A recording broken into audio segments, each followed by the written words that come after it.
Umesema watu wengi wameingia wanapoona mtu anapiga pamba. Yes, wanasema sasa hivi biashara iko kwenye dini. Ukiwaona waliopiga pamba na wanaoendesha vizuri ni wachache sana. Walio huko chini ni maelfu kwa maelfu. Na mimi nitasoma historia yangu kidogo.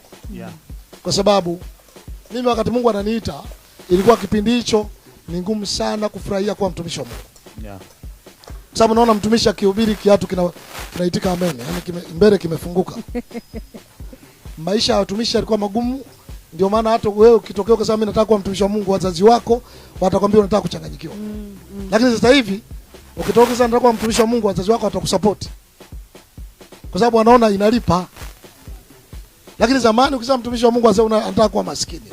Lakini Mungu aliponiita mimi, nilikuwa mfanya biashara tu na biashara yangu kubwa. Niko Zambia. Na wazazi wangu, ndugu zangu wanajua mimi ni mfanya biashara.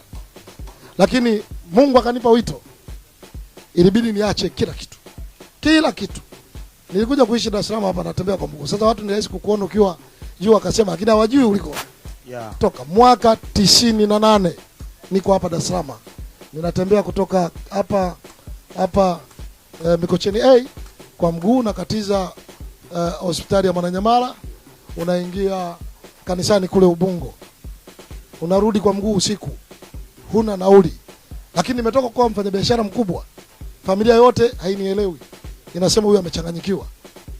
Sasa ilikuwa sio rahisi kubali. Sasa hivi hata watu wanaomba Mungu, naomba niite. Lakini kipindi kile ilikuwa unatamani Mungu asikuite. Lakini Mungu alinifundisha mimi alipokuwa ananiita. Nilikuwa najiuliza kwa nini watumishi ni wa maskini? Na mimi niende huko nikawa maskini. Mungu akanifundisha wengi ni maskini kwa sababu ya kukosa maarifa. Maskini kwa sababu ya kukosa maarifa. Lakini ahadi ya Mungu akanipa wazi. Ahadi yake ni hii. Wanafunzi pia walimuuliza hilo swali Yesu.